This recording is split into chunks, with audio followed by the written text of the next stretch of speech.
Se abre la sesión. Saludo en primer lugar a los miembros de la mesa directiva que me acompañan, a la secretaria, doña Victoria Espinosa, al censor, don Juan Antonio Mazzone.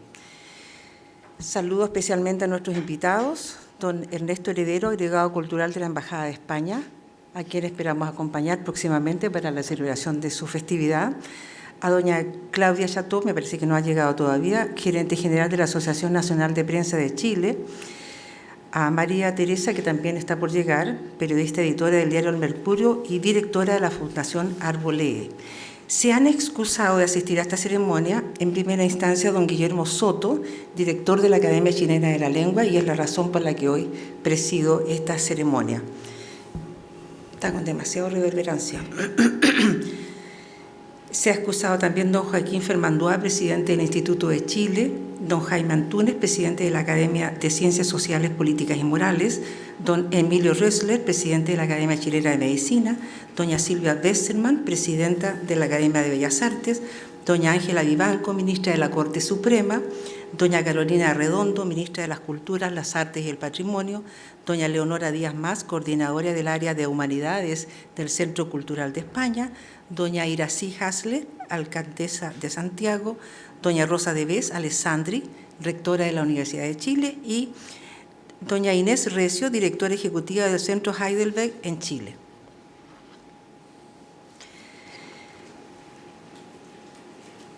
El motivo de esta ceremonia es incorporar, como miembro correspondiente por Santiago, a don Ricardo Hebb Kuchel.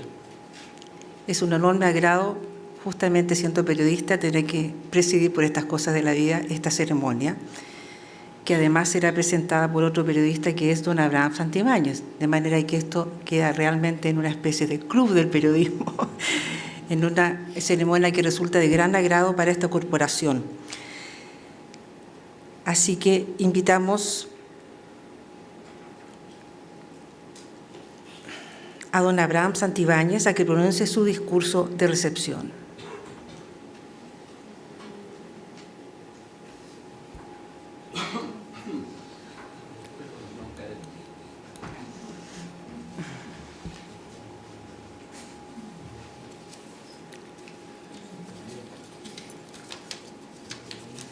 Muy buenas tardes. Los vacativos ya ha tenido la ocasión de formularlos nuestra vicedirectora, Patricia Stambo, pero yo agregaría, por lo menos, a la familia de nuestro nuevo miembro correspondiente, don Ricardo, y a su nieta que está aquí. No me avisaron que era con nieta, sino habría traído a la mía, que es mucho más chica. Este discurso podría titularse Otro periodista más.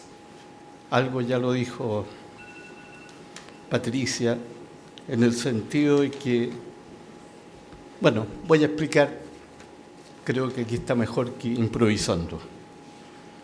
Queridos amigos, nuestra academia recibe hoy como miembro correspondiente a don Ricardo Hebb Kuchel. Para mí es un gran placer y un honor recibirlo oficialmente entre nosotros. La Academia Chilena de la Lengua tiene y ha tenido entre sus miembros a una larga serie de profesionales de la comunicación. El primero, y vale la pena recordarlo, fue don José Victorino Lastarria, parte del grupo de 18 intelectuales que promovieron su fundación, la fundación de la Academia. Como sabemos, además de una serie de cargos que tuvo en su vida, fue el primer director de la Academia, que por tradición se llama director y no presidente. Por eso es la única academia que tiene un director y no un presidente, pero viene de los tiempos de su fundador. En 1836, cuando era muy joven, Lastarria escribió su primer artículo en El Barómetro, en Santiago.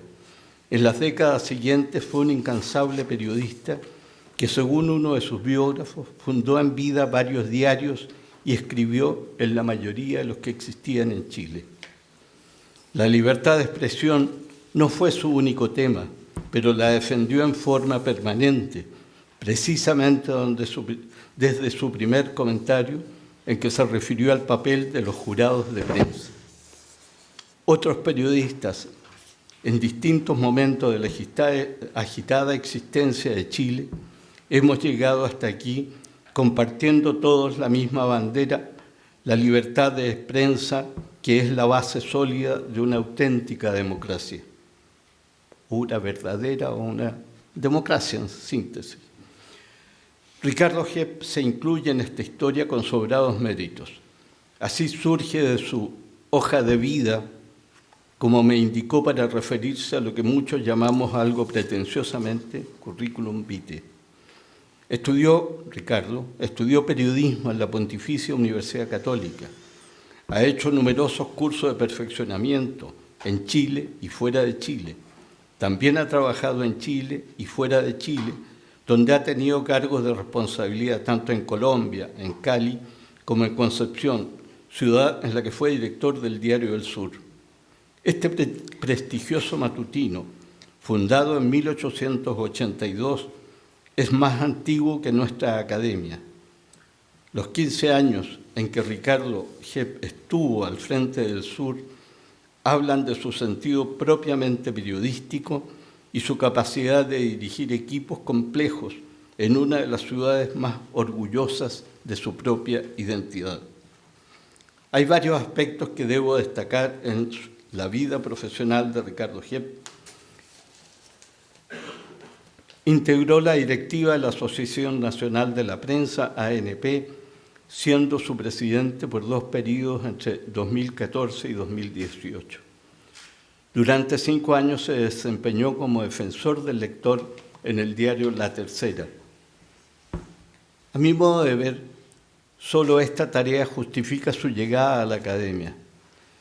Ser lo que originalmente se llamó un ombudsman es una tarea apasionante, pero extremadamente difícil. Es un puesto en que se debe atender las observaciones negativas y positivas del público. Ricardo lo hizo de manera implacable y efectiva, defendiendo la corrección idiomática, la exactitud de la labor periodística y la responsabilidad ética. Este último aspecto merece subrayarse enfáticamente. Nuestro nuevo académico correspondiente ha sido miembro del Consejo de Ética de la Federación de Medios de Comunicación entre 2008 y 2022. Estimados académicos y amigos, espero haberles hecho visibles las razones de mi entusiasmo por la incorporación de Ricardo Jep a nuestra academia. Es, como queda dicho, un profesional cuya obra es amplia y profunda. Además de los aspectos mencionados, tiene varios libros a su haber como autor y también otros como editor. En tiempos de confusión generalizada, en gran parte a causa de la revolución de las tecnologías de la comunicación, la Academia Chilena de la Lengua necesita más que nunca del aporte de los periodistas, debido a nuestra permanente cercanía con todos los integrantes de la sociedad. Nuestro oficio es informar, explicar y comentar la actualidad, y para ello se requiere de variadas herramientas, una de las cuales, indispensable, es la capacidad de hacer el mejor uso posible del idioma. Ser periodista, escribió una vez Guillermo Blanco, recordado miembro de esta corporación, es, comillas, ser testigo de la vida, cierre de comillas. Ricardo Jep es un ejemplo excepcional de esta materia. Bienvenido. Muchas gracias.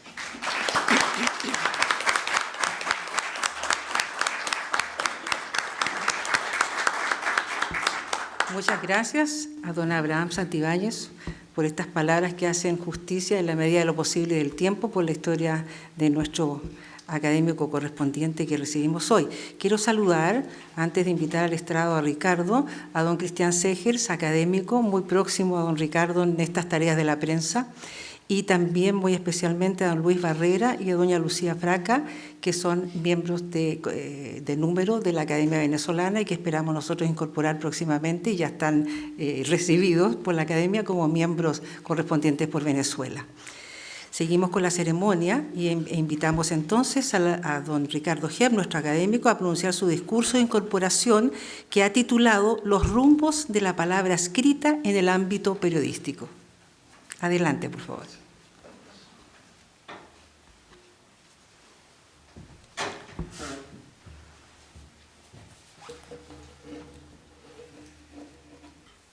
Señora vicedirectora de la Academia de la Lengua, mesa directiva, amables asistentes, familia, nieta.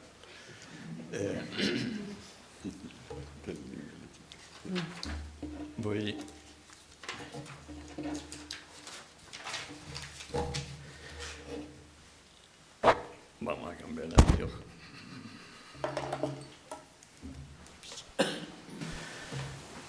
Agradezco las palabras tan generosas de don Abraham Santibáñez Martínez. La presentación de este distinguido académico, Premio Nacional de Periodismo y amigo, es un gran honor.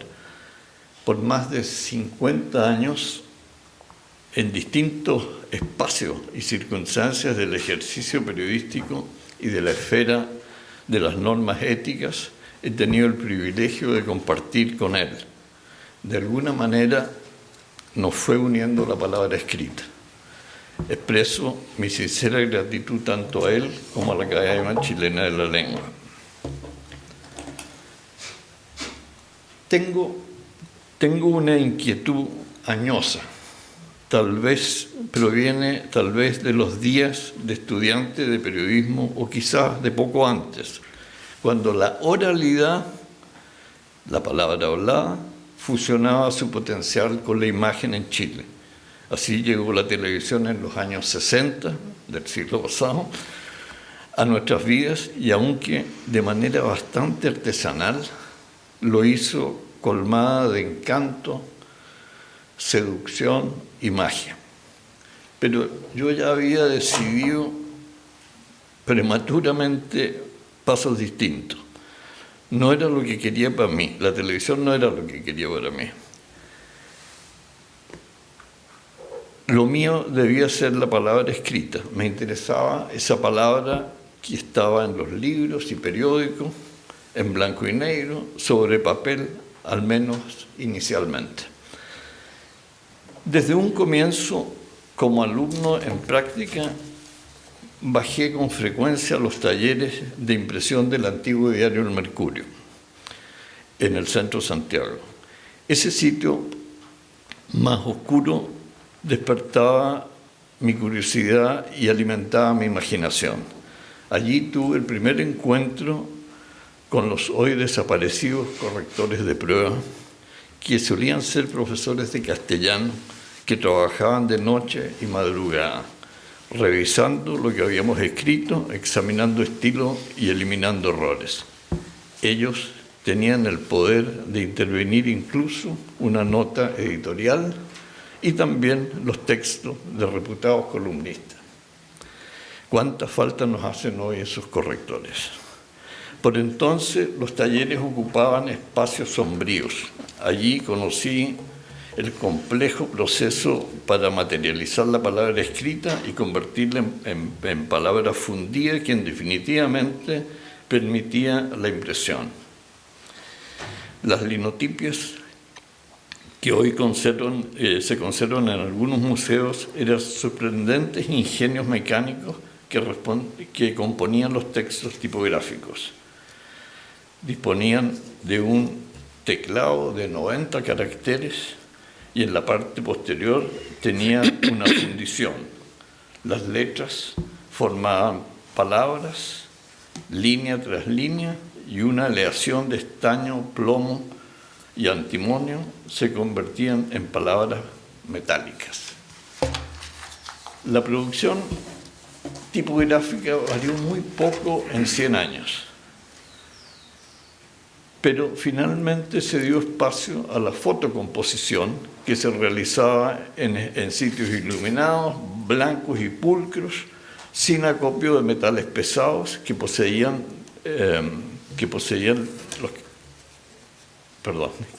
los caracteres individuales de una determinada fuente, permitieron una producción más rápida y ante todo limpia. Los periodistas de entonces pensábamos que ese sería el sistema definitivo para procesar la palabra escrita. Pero no, vendría más. En años recientes fuimos testigos del procesamiento de la palabra escrita para transformarla en palabra digital, electrónica e inmaterial en una pantalla. Otro prodigio humano. Desde tiempos inmemoriales, los hombres nacen y mueren en el mundo, pero escriben, leen y comprenden signos hace tan solo unos 8 o 9 mil años, no mucho más. Me abruma saber que algunos de esos primeros hombres pudieron haber sido narradores y haber ideado relatos que se perdieron para siempre en el silencio del tiempo. No hay registro de ello. Pero esos hombres dejaron huellas en cavernas de todo el mundo con figuras de animales. También en Chile existe pintura rupestre que muestra una caravana de camélidos en el Alto Loa. Y también manos de color en inmediaciones del lago General Carrera. Alguien quiso dejar señas de su existencia o firmar su obra para decir, quizá yo estuve aquí. En la revista Science leí tiempo atrás un artículo sobre el Paleolítico Superior, y si hoy me detuve muy brevemente en hombres de esos días, solo lo hice para rescatar que personas de formación muy, pero muy primitiva, al menos intentaron comunicarse.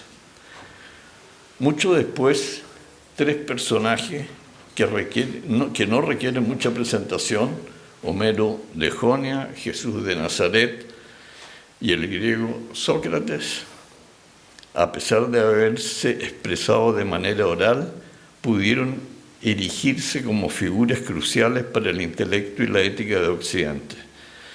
Ese talento se pudo haber perdido con ellos, como tantas otras expresiones orales, si los poemas épicos, el mensaje cristiano y el pensamiento socrático no hubieran quedado conservados para la posteridad en palabras escritas.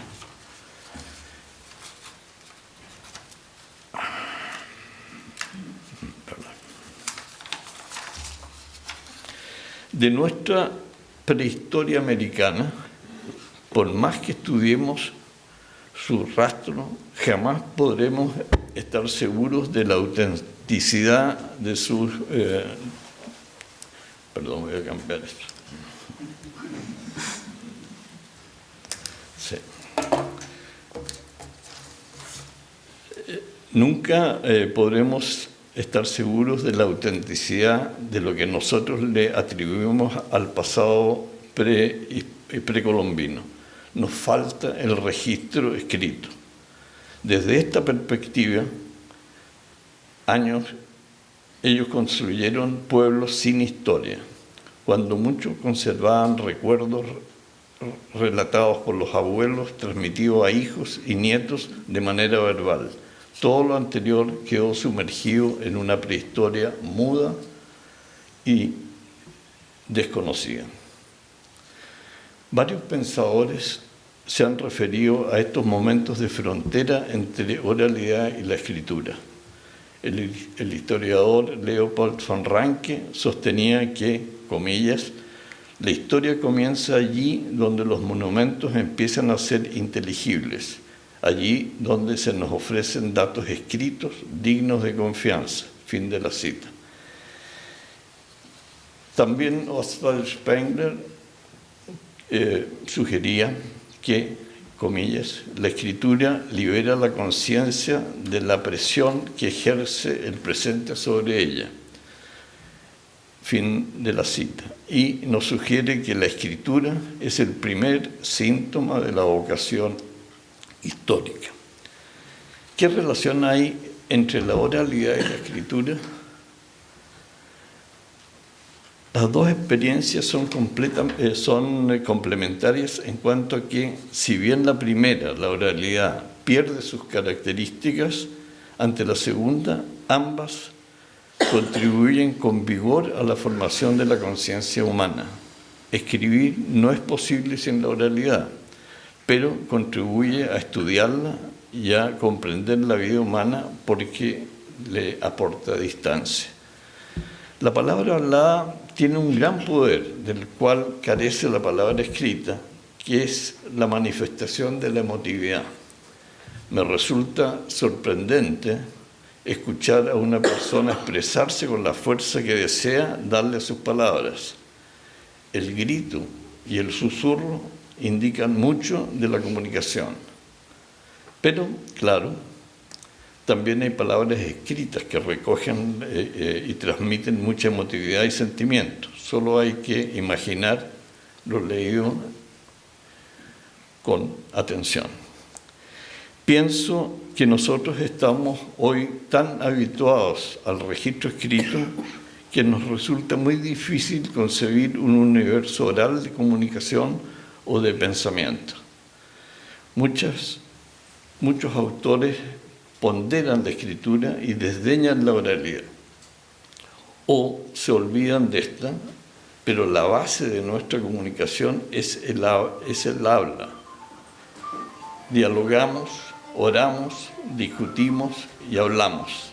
La expresión oral es capaz de existir, y casi siempre existió, sin ninguna escritura, pero nunca ha habido una escritura sin oralidad. La escritura expande el lenguaje como no puede hacerlo el habla y despliega capacidades en nosotros que nos permiten estudiar, reflexionar, investigar y desarrollar distintos aspectos de nuestras vidas. Podemos escoger un libro, un documento o un diario y leer, incluso releer y subrayar lo escrito si es necesario. El notable biógrafo Stefan Zweig sostenía que, comillas, los libros se escriben para unir a los seres humanos por encima del propio aliento así defendernos frente al inexorable reverso de toda existencia, la fugacidad y el olvido. Fin de la cita. Esta fugacidad de Zweig es un elemento de la vida, independiente de la voluntad humana.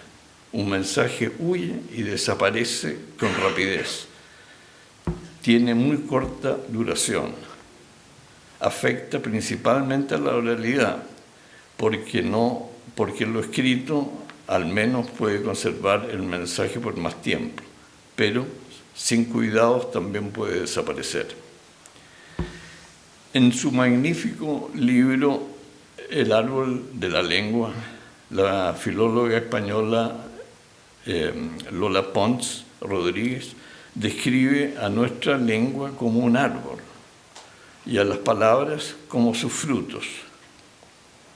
Me gusta esta analogía porque imagino el árbol de Lola Pons sólido y con infinidad de raíces muy profundas, y a sus millares de frutos, las palabras, les veo infinitas posibilidades. Estos frutos, las palabras, los registra el Diccionario Histórico de la Lengua Española como, comillas, fonemas o secuencia de fonemas que pueden aparecer en diversos contextos o situaciones como unidades separables, libres y provistas de una significación determinada. Fin de la cita. Pero muchos periodistas prefieren sintetizar, quizá de manera poco académica, y decir que las palabras son simplemente, comillas, unidades gráficas entre espacios en blanco, cierre comillas. La prisa que se vive en las salas de redacción determina que tan solo bajemos las palabras del árbol de Lola Pons y no siempre con el éxito deseado. Detecté la palabra escrita en su sentido más profundo en el taller de Johannes Gutenberg en la ciudad alemana de Maguncia. Es el sitio más antiguo de Occidente dedicado a las artes de la impresión, producción de grabados y desarrollo de la tipografía. En circunstancias muy especiales, que una invitación del entonces rector de la universidad de esa ciudad, tuve el privilegio de conocer a puertas cerradas o semicerradas el desarrollo impresor que partió con el primer libro en 1451 y muy poco después, ya en 1456, el ya experto maestro impresor produjo con sus tipos móviles la obra cumbre de su taller, la célebre Biblia de 42 líneas. Este retorno a los talleres de impresión me permitió contemplar de cerca un ejemplar abierto de esa Biblia a través de un vidrio de seguridad, por cierto. Contemplar esas páginas fueron una experiencia visual porque reflejaban la cúspide de la creatividad humana convertida en libro. La palabra escrita en los libros más antiguos marcó un hito decisivo en la vida cultural de Occidente, que consiguió que la lenta producción amanuense, que era tarea de monjes, copistas en monasterios y cenobios, quedaran atrás en un lento desarrollo hacia la producción editorial como se concibe hoy. Cada una de esas 1282 páginas de esa Biblia tienen 2 columnas con 42 líneas, justificadas de lado a lado, para facilitar su lectura. No está plenamente documentado, pero se estima que el maestro impresor hizo 180 ejemplares, 136 sobre papel blanco de origen italiano y 45 sobre vitela, que es piel de ternero muy estirada, en fin, muy pulida, que permite una buena impresión y durabilidad. En el producto final trabajaron 20 personas por espacio de 3 años, lento si se quiere, pero rapidísimo para esos días. Fue allí cuando volví a tener en cuenta el concepto de fugacidad de Stefan Zweig, porque gran parte de sus 180 ejemplares desaparecieron, se perdieron para siempre. No hay rastro de su paradero, porque el fuego, las guerras europeas, el robo y el saqueo perdieron esas joyas en los 550 años transcurridos desde entonces. Fugacidad porque hoy solo hay constancia de 48 unidades de esta Biblia y no todas están completas. En Maguncia se conservan 2 ejemplares originales, uno de los cuales llevo grabado de manera nítida en mi memoria. Se supone que la Biblioteca del Congreso de Estados Unidos conserva al menos un ejemplar sobre vitela y tal vez otro en papel. También hay ejemplares en la Biblioteca Británica en Londres, en la Biblioteca Nacional de París, en la Biblioteca Apostólica del Vaticano y en muy pocas ciudades europeas. Y se sabe de 2 ejemplares más que están en Rusia. De esa misma prensa, sí, salieron después otros cientos de libros, con encuadernaciones prodigiosas, con artísticos grafemas, iluminaciones decorativas que fueron ampliando el horizonte humano a comienzos del siglo XVI. Todos son mudos testigos del ingenio de esos días. Como ya mencioné, la palabra escrita volvió a cambiar su formato en años más recientes, con la transformación digital que revolucionó a los medios y a la forma de hacer periodismo. También modificó su relación con las audiencias, los lectores. Fue un misterio inicial para buena parte de los periodistas, sobre todo para los mayores, porque se trataba de información convertida a código binario, un lenguaje conformado por números ceros y unos que emplean los computadores para almacenar y entregar datos. Producía textos a gran velocidad que se difundían a través de un conjunto único y descentralizado de redes de comunicación.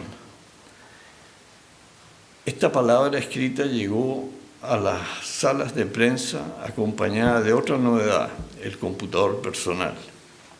Obligó a dejar de lado las máquinas de escribir y todos los procesos anteriores para producir textos. La digitalización fue para muchos como un episodio arrebatado de las páginas de Ray Bradbury, ficción pura, pero no, la palabra escrita tenía un nuevo rostro, estaba en la pantalla. Hoy la palabra digital se utiliza en la composición de textos periodísticos, pero también en la producción de múltiples opciones de comunicación, como entradas a blogs y sitios personales que comparten información con otras personas. Y claro, también originó el aluvión diario de correos electrónicos que tenemos hoy y mensajes en las redes sociales. En 2010, Nicolás Negroponte, en su laboratorio de medios del Instituto Tecnológico de Massachusetts, el MIT por su sigla en inglés, produjo un libro que causó asombro en el ámbito periodístico, Ser Digital. En sus páginas pronosticaba el fin de los medios escritos en 5 años, es decir, para 2015. Su pronóstico fue un tanto aventurado porque la prensa escrita sobrevive en este último trimestre de 2023 con algunas dificultades, pero sobrevive. Luego, Negroponte puntualizó. Dijo que mucha gente ya no se informa a través de la prensa tradicional, sino cada vez más por las redes sociales, y sostuvo que los periódicos, aunque continúen editándose, ya no existen porque su peso específico es muy bajo.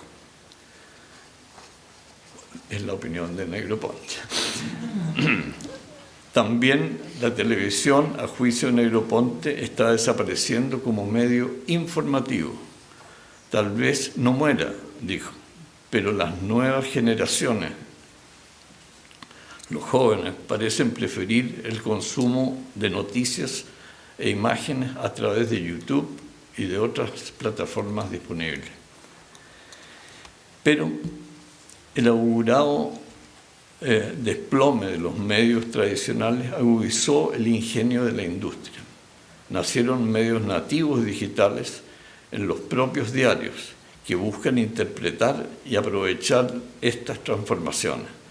Estos medios exploran nuevas tecnologías con sensores que informan del entorno, cámaras portátiles que muestran imágenes, debate social con análisis de datos, foros y videos con teléfonos móviles, tales como distribución digital de contenidos multimedia a través de una red, de manera que el usuario puede utilizar el producto mientras lo descarga.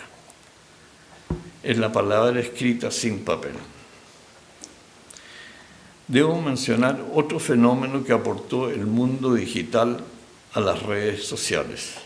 Es una nueva forma de escritura, que muchas veces abrevia las palabras de manera incorrecta o las reemplaza con símbolos y figuras para expresarse.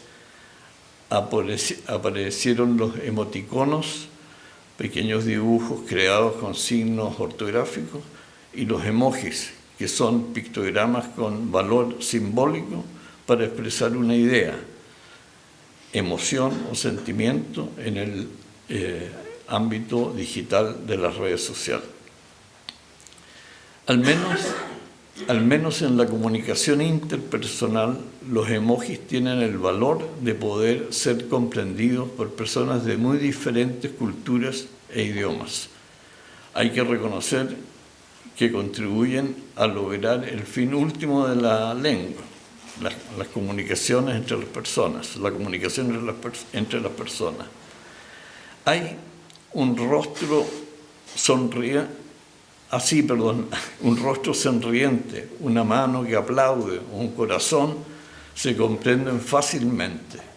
¿Será acaso un primer paso hacia un lenguaje universal que puedan entender todos? Pero los medios escritos tradicionales apelan a un poder que Negroponte no mencionó, la credibilidad.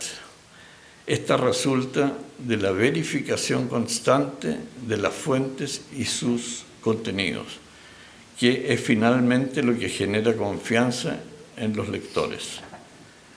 Solo la verificación permanente de las fuentes puede evitar la manipulación, la desinformación y el engaño. Más que antes, el trabajo periodístico y de edición en los medios tradicionales va de la mano de la ética. En la lectura quedó instalada la sospecha permanente, qué es verdadero y qué es falso. Puedo comprender bien a don Santiago Muñoz Machado, que fue director de la Real Academia de la Lengua, en los aislados días que vivimos durante la pandemia mundial, cuando fue consultado en 2021 sobre el manejo de la lengua en las redes sociales, con pesadumbre dijo, comillas, el manejo de la lengua en las redes sociales es una agresión a la gramática. Se utilizan abreviaturas, perífrasis que suelen ir en contra de la gramática y del léxico. Fin de la cita. Pero luego, con un dejo de humor, agregó, comillas, afortunadamente no hablamos como nos comunicamos por WhatsApp. De eso nos libramos. Cierre comillas.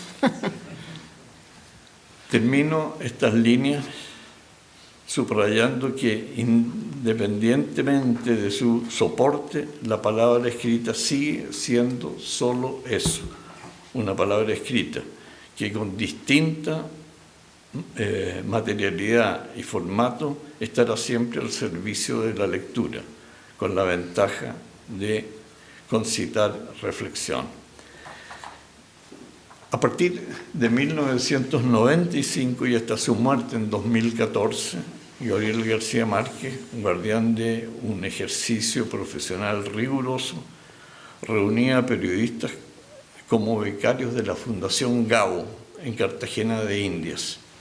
Solía decirles que era necesario colgar un cartel en la puerta de acceso a las salas de prensa de los medios reclamando 1 minuto de silencio, pero no en señal de duelo, sino para recordarles que en su loca carrera por recoger una noticia y redactar un texto debían de tener al menos ese minuto de silencio para reflexionar sobre la gran responsabilidad que tienen. Gracias.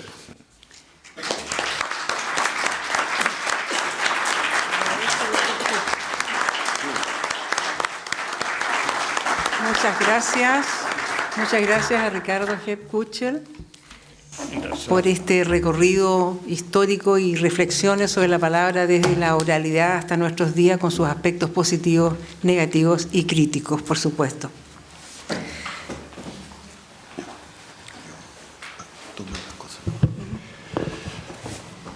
A continuación, la vicedirectora hará entrega del diploma y piocha como signos acreditativos que don Ricardo G. Kuschel se incorpora con plenitud en su calidad de miembro correspondiente por nuestra academia.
Para allá, mirando.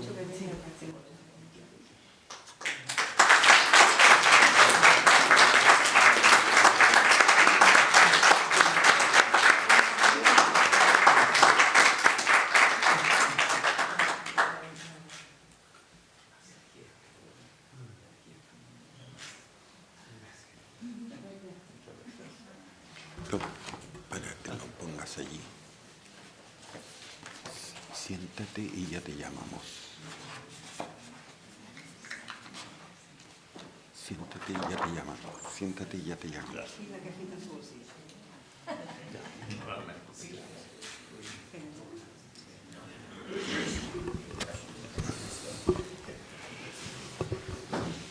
Incorporado plenamente nuestro nuevo académico correspondiente, lo invitamos a pasar a incorporarse a la testera en señal justamente de ratificar la ceremonia y el sentido que ésta ha tenido entre todos nosotros. Muchas gracias.